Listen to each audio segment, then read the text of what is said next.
guys, everybody's been asking about our sim and how we built it. It's about a 10-month in-work project.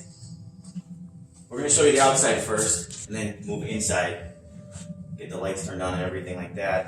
The outside is built in, it's like what you wrap a house in, insulation foam board from Home Depot. It's the aluminum is actually part of the foam board. So the aluminum blocks the internet, the Wi-Fi signal, since the computer's inside the sim.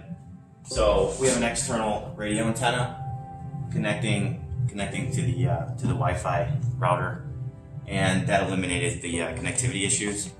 If you look on top, it's like a ½ inch by 3.5 inch fir strip, which just kind of supports the roof in the center.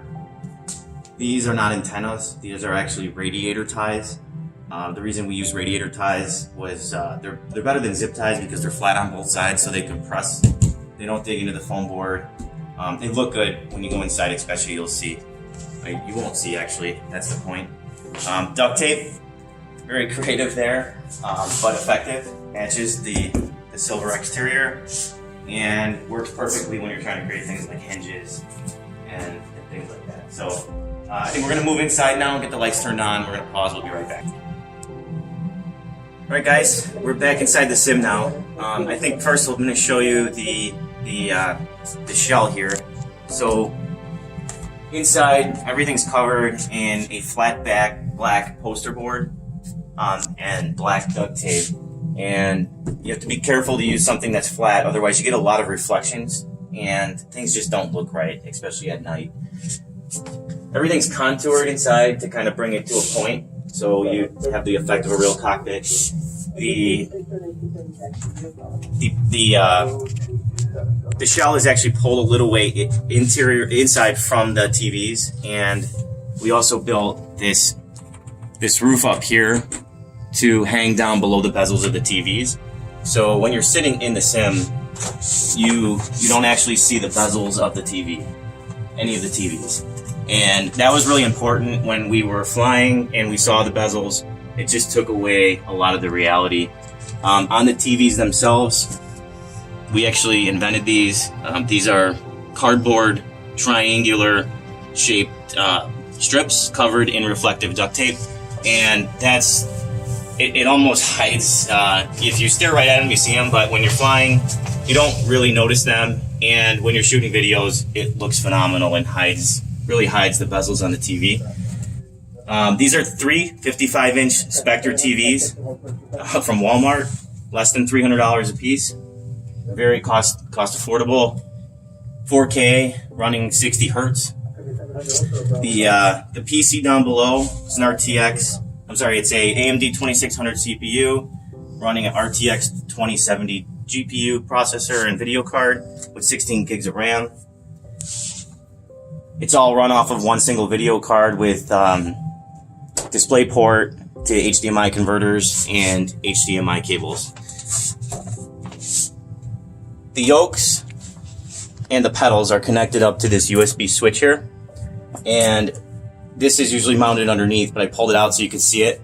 We can flip between the two yokes and the two pedals so that either side can control the aircraft.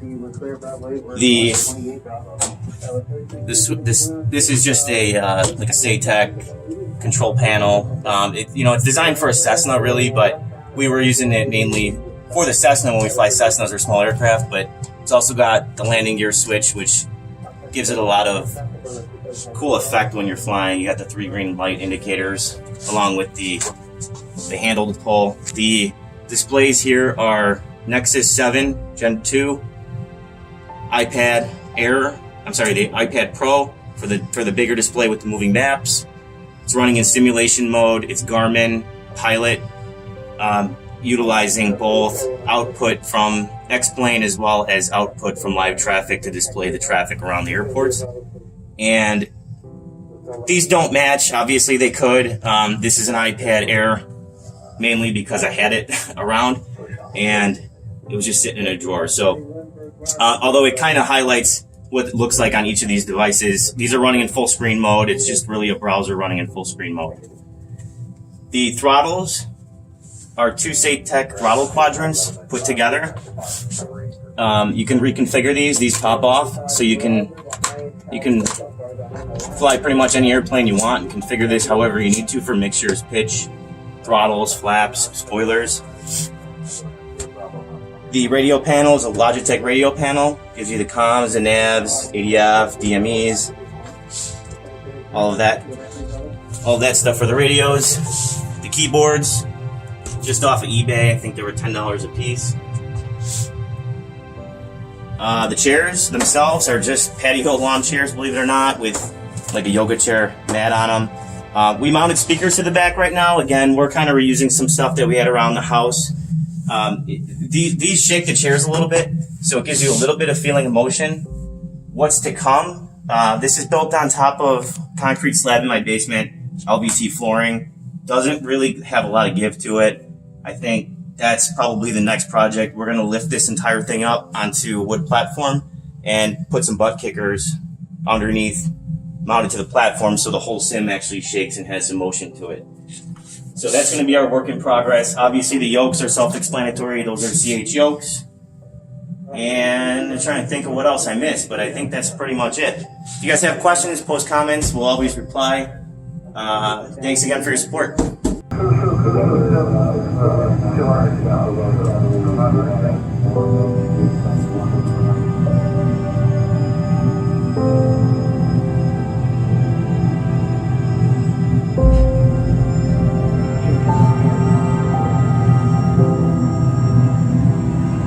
2 Roger, contact C1 approach 124.0.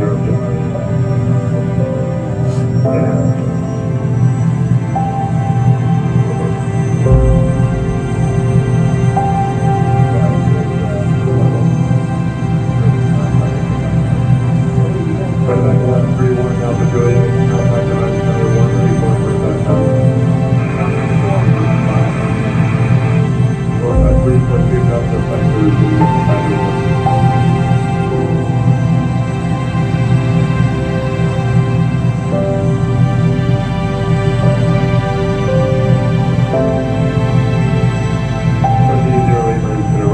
US altimeter 3000.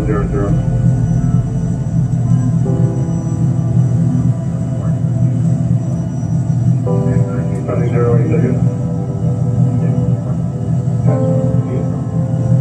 30 render traffic. 10 o'clock, 40 miles southeastbound. Altitude indicates 7,600 unverified.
Running 08, landing 360.